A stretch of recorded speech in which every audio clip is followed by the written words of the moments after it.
E essa agora é a terceira aula e a mais importante da maratona Advogado de Startups, do zero ao primeiro contrato. Então, é para você saber realmente fechar um contrato com um dos atores do ecossistema de startups.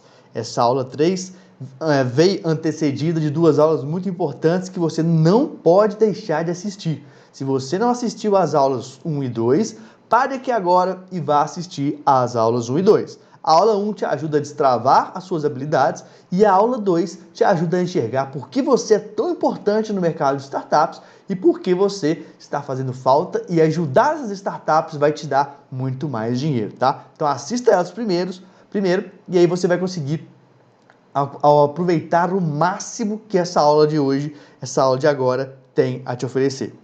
Bom, como que eu vou então de fato te ajudar a entrar no mercado de startups, te ajudar a conseguir o seu primeiro contrato? Na aula passada, eu falei com você sobre os atores de mercado do mundo das startups, do ecossistema das startups. Então, falei para você de 12 atores do ecossistema de startups, e que são os atores, que são as pessoas, que são os conjuntos de interessados, conjuntos de tipos de interessados que você deve se atentar no mercado de startups. Então agora, para te mostrar como que você vai prospectar, eu vou pegar um exemplo de um deles, que são os empreendedores de startups. Eu vou procurar por CEOs das startups e vou te mostrar como que você acha esses CEOs, tá? Primeiro ponto, LinkedIn. Se você não tem o LinkedIn, você tem que fazer agora, porque é por lá que nós vamos fazer isso. Então, o que eu fizer aqui com o CEO de startup, você pode fazer com qualquer um destes outros atores de mercado. Lembrando, por exemplo, fundos de investimento, você vai procurar CEO de fundos de investimentos ou outras funções, outros cargos. Você vai procurar, sobretudo, por pessoas. Vamos lá. Vim aqui no LinkedIn e eu vou pesquisar CEO Startups, tá? Que é o nosso exemplo. Apertei Enter para pesquisar, vem a pesquisa de CEO de Startups. Logo depois eu vou clicar em pessoas, e quando eu clicar em pessoas, você vai ver quantos resultados existem. Então aqui fala 6 milhões de resultados. Mas eu não quero do mundo inteiro, provavelmente aqui está do mundo inteiro. Eu vou colocar então uma localidade. Você pode colocar inclusive um estado seu, se você quiser, mas eu vou colocar Brasil e vou exibir resultados. Então, eu estou usando os filtros do LinkedIn e apareceram aqui cerca de 169 mil resultados de pesquisas para CEO de startups. E aqui está a empresa atual, posso escolher outros filtros, conexões, eu posso ver se eu tenho conexões melhores, tá? Por exemplo, eu vou aqui, ó, primeiro grau, quais são minhas conexões de primeiro grau que eu tenho com o CEO de startups. A partir disso, o LinkedIn fará a pesquisa, então eu tenho 1.200 CEOs diretamente conectados a mim no meu LinkedIn, ou seja, eles são meus amigos do LinkedIn. A partir disso, o que eu faço? Eu posso fazer uma estratégia de fazer ou construir um relacionamento maior com essas pessoas, enviando mensagens, mostrando um diferencial e até fechar um negócio, tá? Então é assim que é a forma como faço para prospectar no mundo das startups. É pelo LinkedIn, para mim, na minha visão, é o melhor lugar. Justamente por ser 100% online, você que está em alguma cidade do interior ou você que mora em outro país pode trabalhar com startups da mesma forma. Por quê? Na hora de fazer a prospecção online, o trabalho vai ser feito de onde você estiver. Reuniões online também, reuniões online com aplicativos de videochamada. Então, veja que você não precisa estar presencial em local nenhum para trabalhar com startup. De qualquer lugar que você tiver, você pode trabalhar com uma startup, tendo então uma abordagem específica para alguns CEOs. Só aqui são 1.200 resultados que eu posso tentar prospectar até fechar alguns contratos. Mostrei como é feito, de forma rápida, né? Pois aqui não podemos demorar tanto. O que você tem que entender?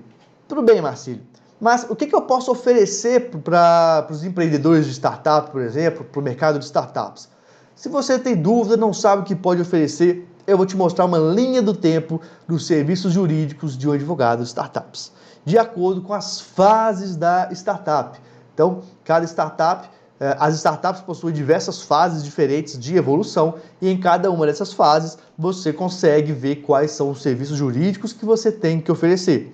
É algo do tipo, Você primeiro vai mapear qual fase está essa startup, tá? Porque aqui eu estou te mostrando como prospectar um CEO de uma startup, então como ver o que as startups precisam. Você vai mapear qual etapa, aqui eu coloquei 6 etapas.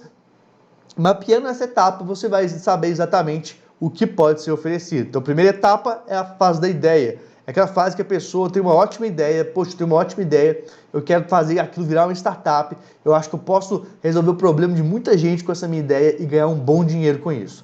E aí, nessa etapa, é o momento do advogado de startups focar na viabilidade jurídica. Como assim?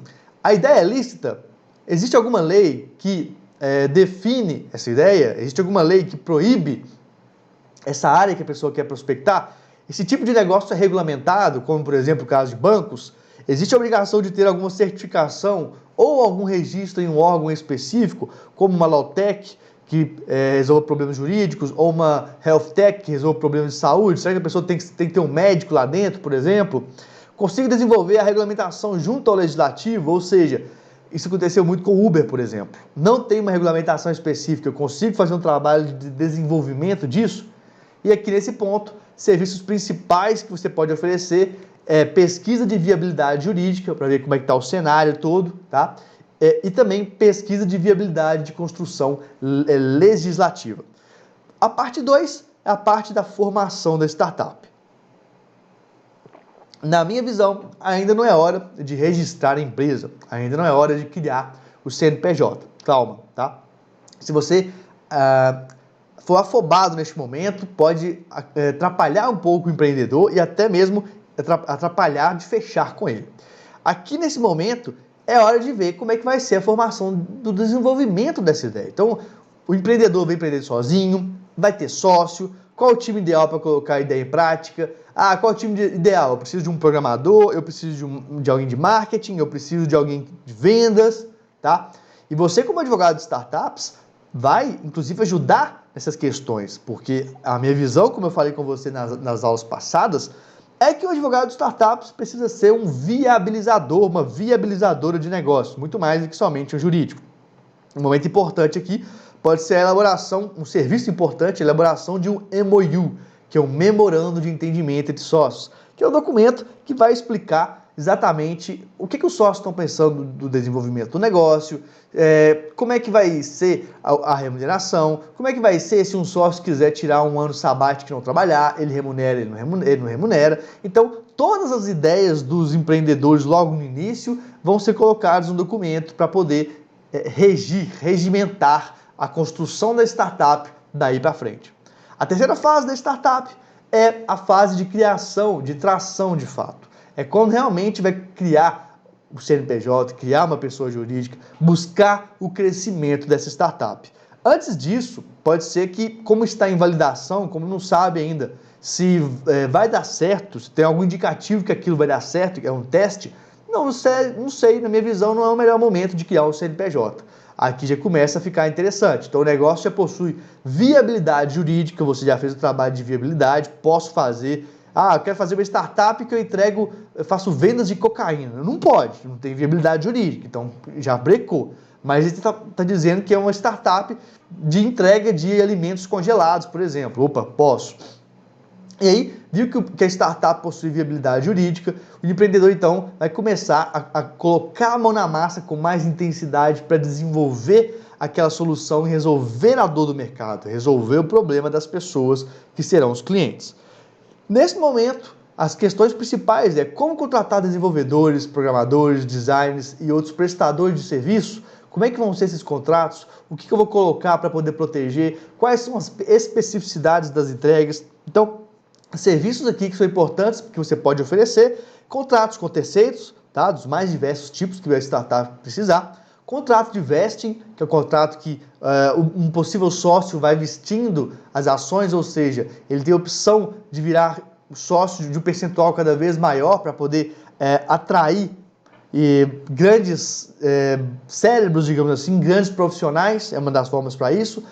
Formalizar cessão de direitos autorais de software, então o programador faz um aplicativo, você vai formalizar isso aí para que esse direito sobre essa criação desse aplicativo seja da empresa, tá? E nesse ponto também, são questões importantes como, eu vou falar com mais pessoas sobre o projeto, porque o projeto está mais desenvolvido, o projeto tem mais elementos importantes, elementos diferenciais, e aí eu preciso de investidor de repente. E aí, como é que vai ser para proteger isso? Então o serviço termos e cláusulas de confidencialidade são bem-vindos nesse momento.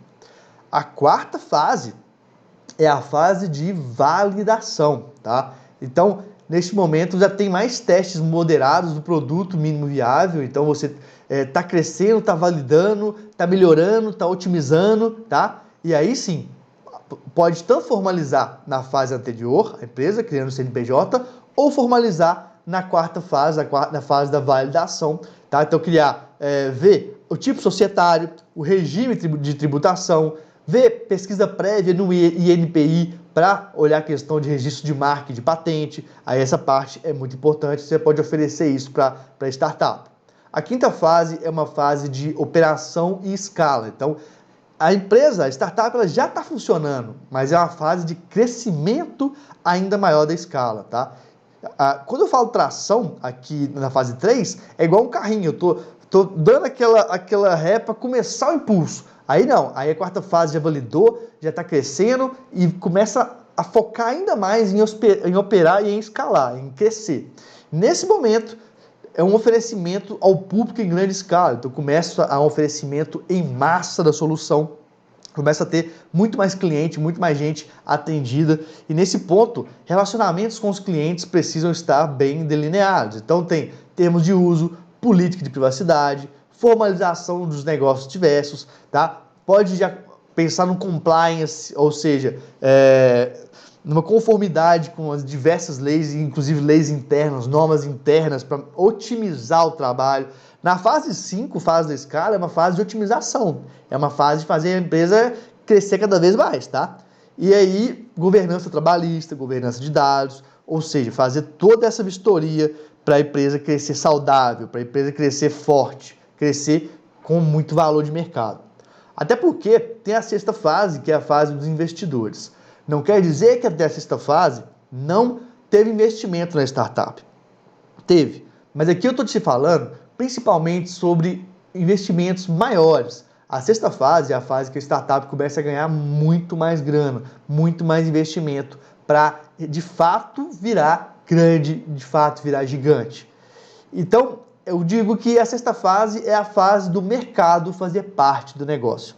É a fase do mercado pôr dinheiro e crescer, virar dono de parte do negócio e fazer o negócio crescer ainda mais. Então, você tem que pensar e pode oferecer questões relacionadas a relacionamento com investidores. Então, por exemplo, inclusão de sócio no capital social, qual forma que o investidor vai investir, vai ser como sócio no capital social, vai ser como estruturação de sociedade em conta de participação, vai ser com contrato de mútuo conversível, vai ser com estruturação de equity crowdfunding, que é investimento estilo vaquinha, vai ser um contrato de opção de compra, que a gente usa inclusive no vesting também, é um contrato de participação, vai ter um term sheet ou uma carta de intenções, vai ter um processo de auditoria chamado de due diligence.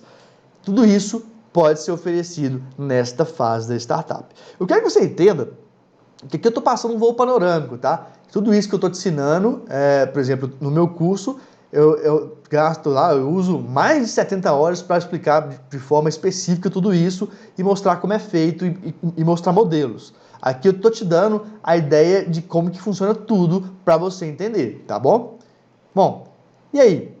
Chegou na sexta fase, chegou nos investidores, você entende então que desde o início, desde a ideia, desde a formação, desde a criação, desde a validação, desde a operação e desde o momento de investimento mais pesado, você pode vender serviços, você pode ganhar dinheiro com isso, tá? Seja cobrando valores mensais, cobrando por documentos, cobrando percentual sobre investimentos, todos esses momentos você pode ganhar. E, obviamente, de acordo com o momento da startup, você vai cobrar um valor que pode ser maior ou menor. Para te ajudar ainda mais a ser mais específico essa questão, eu vou te apresentar algumas questões que eu uso para mapear as mais dores das startups. Aí já não é em ordem, de certa forma, cronológica, como eu mostrei para você essa linha do tempo. Aí já é algo de uma forma mais ampla. Vamos lá.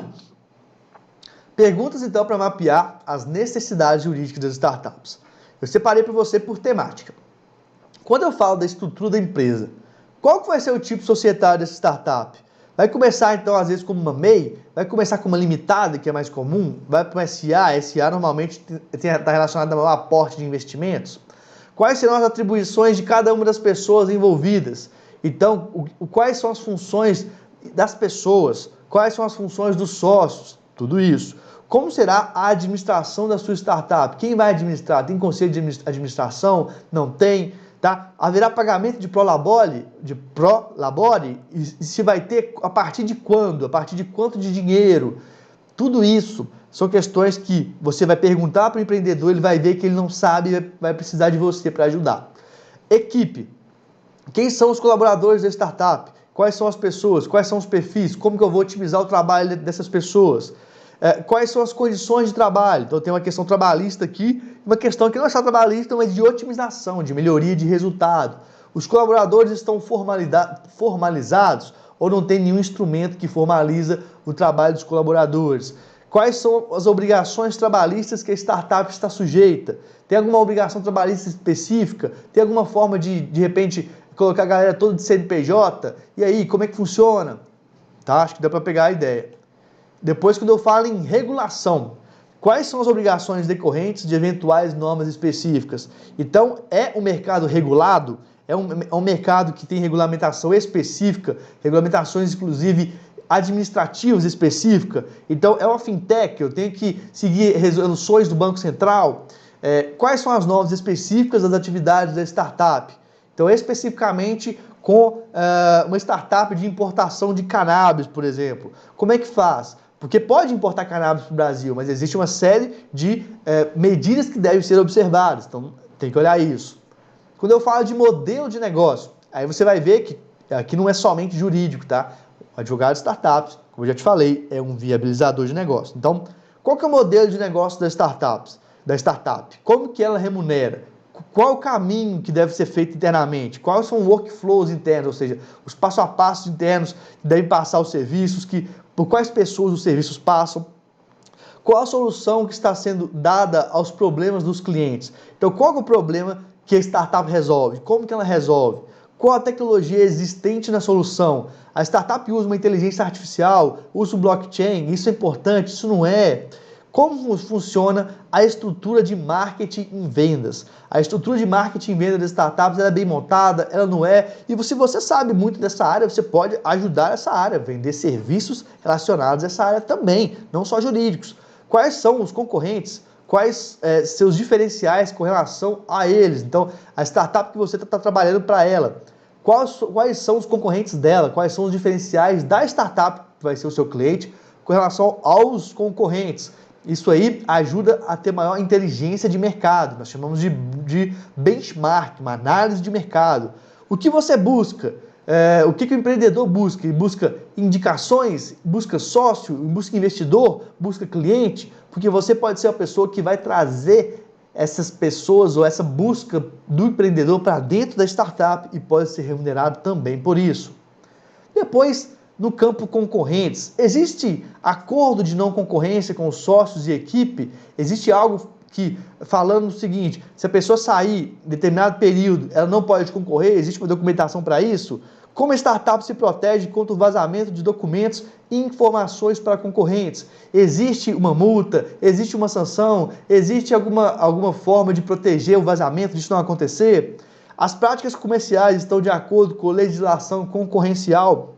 Então, você observa as legislações de concorrência, isso é importante também, dependendo exatamente de quais setores, tá? Então, setores, por exemplo, relacionados a vendas de ações, etc., tem que ficar esperto com isso.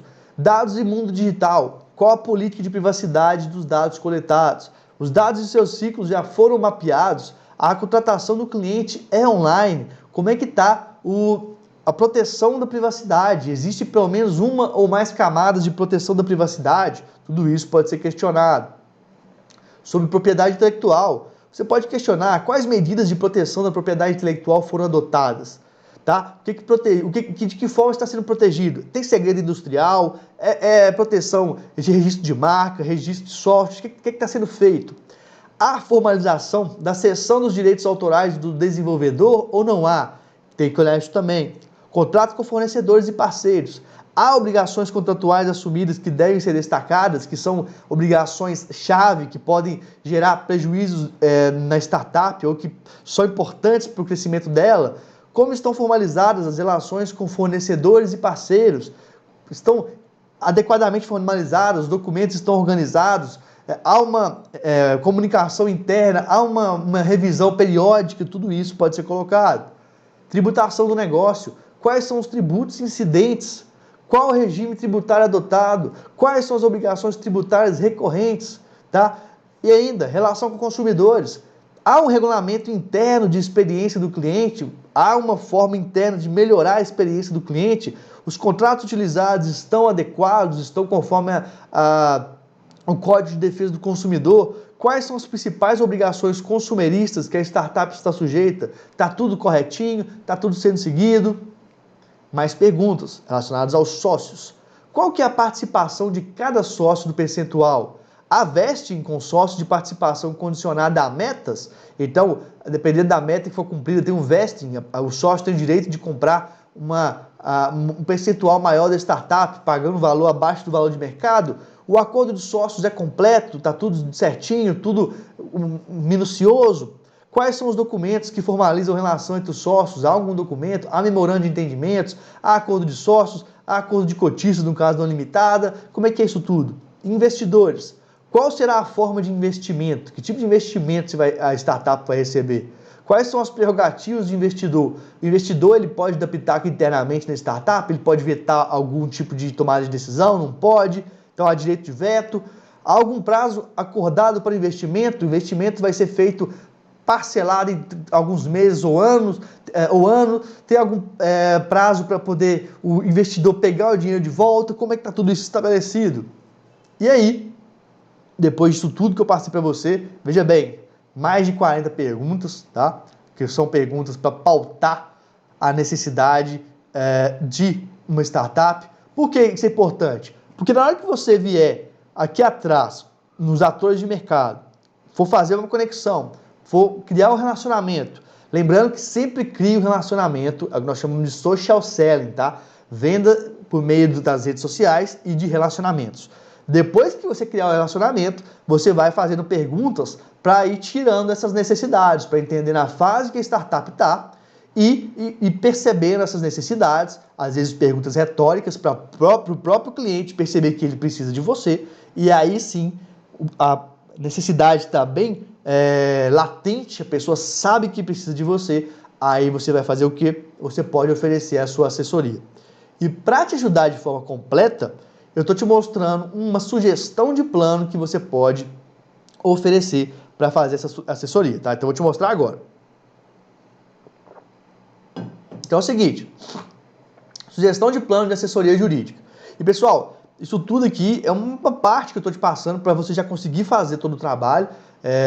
De fato, no meu treinamento advogado de startups, os alunos têm tido resultados fantásticos, pessoas que em uma semana de treinamento já ganharam R$7.000, em 15 dias 20 mil, tá? Em um mês a gente ganhou 50 mil, 30 mil, vários casos, porque lá como eu tenho um tempo maior, é muito mais específico, é muito mais detalhado o passo a passo de que é feito, tá? Neste mercado de startups. Mas, voltando aqui, eu já estou te mostrando como fazer, tá? Claro que não é uma forma tão aprofundada quanto o outro, ou tão completa, mas aqui já te ajuda. E a sugestão de plano de assessoria jurídica que eu te dou. Sugiro que faça um plano mensal para assessoria extrajudicial, porque, se você não se atentou ainda, o mercado de startups, trabalhar com startups, é quase 100% extrajudicial. Então, se você não quer o mercado das ações judiciais, que eu já te mostrei que travam as suas habilidades, este é o mercado correto para você escolher, tá? E aí, a ideia é justamente um plano de assessoria extrajudicial mensal, para você receber mensalmente, ter previsibilidade de recebimento, ganhar dinheiro de uma forma que te ajude a investir futuramente. E aí você vai fazer o quê? A minha sugestão, societário, comercial, tá? E aí comercial é justamente você ajudar, se você tiver essa habilidade na construção de contatos comerciais, etc. Contratual empresarial, nacional e internacional, se a empresa quiser já se internacionalizar, propriedade intelectual. Essa minha sugestão são para startups em fases de crescimento ainda. Fases que estão aqui, ó, como mencionei para vocês aqui atrás, vamos rapidinho voltar. Até que mais ou menos na quinta fase, quarta, quinta fase, dá para você fazer isso bem feito. A partir da sexta fase, normalmente são valores ainda maiores de investimento, tá? Mas também pode ser usado. E aí, é o seguinte, quais são os tipos de serviços que eu sugiro que você ofereça num plano desse? Revisão e elaboração de termos de uso, revisão e elaboração de contratos e distratos empresariais diversos, operação de desinvestimento, política de privacidade, registro de software, entrada de investimento, como é que você vai organizar isso, pareceres técnicos, registro e proteção da marca, análise jurídica de operações empresariais, licenciamento e cessão de software, esclarecimentos legislativos, consultas de jurisprudência, reestruturação societária, auxílio jurídico em negociações complexas e elaboração de notificações. Tudo isso eu te aconselho a entregar dentro desse serviço que eu estou te falando, tá? E lá nesse treinamento que eu falo, eu entrego todos os modelos de ensino a fazer isso tudo, só para você saber. E como é que você vai entregar isso que eu estou te falando, isso que eu estou te sugerindo? Seguinte, cobre um valor mensal, e nesse valor mensal fixo, você vai atender todos os serviços que eu te mostrei, sem limite de demanda, todos eles, tá?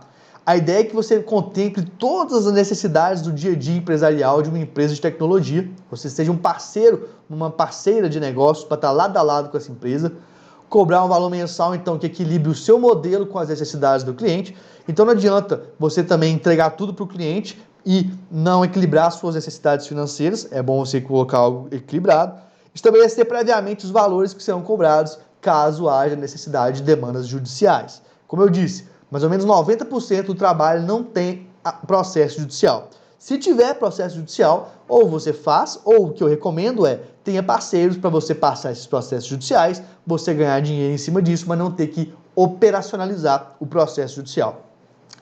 Que valor que eu cobro, Marcílio? Depende muito do tamanho da startup. Pode ser R$300 por mês, pode ser R$500 por mês, pode ser R$1.000 por mês, pode ser R$2.000 por mês, pode ser R$5.000 por mês, pode ser R$6.000 por mês. Há várias formas de cobrar. Eu já tive numa etapa da minha carreira que eu cobrava mais. Hoje, para mim, só vale a pena clientes que pagam a partir de R$3.000 mensais para mim. Mas eu já tive época da carreira, muitos anos atrás, que eu pegava clientes R$300 mensais, R$500 mensais, tá? Então, pode parecer pouco, mas não é. Óbvio que o valor da cobrança está relacionado ao tamanho da startup, e uma startup menor você vai ganhar muito dinheiro ainda, não só com essas mensalidades, mas com percentual sobre investimentos futuros que essas startups possam receber, e aí vale super a pena para você e vai te ajudar muito. Então, você viu aqui, ao final dessa aula que eu estou te mostrando, que como que você vai prospectar, qual a linha do tempo, ou seja, as necessidades jurídicas que a startup precisa de acordo com cada uma das fases, quais as perguntas que você pode e deve fazer para mapear a necessidade jurídica e uma sugestão de plano de assessoria. Como eu prometi, a maratona Advogados Startups, do zero ao primeiro contrato, eu peguei você do zero, ensinei você o que trava suas habilidades para aproveitar as oportunidades do mundo digital, eu mostrei para você como esse mercado precisa de você, como esse mercado vai, inclusive, te dar dinheiro ao ajudar as startups.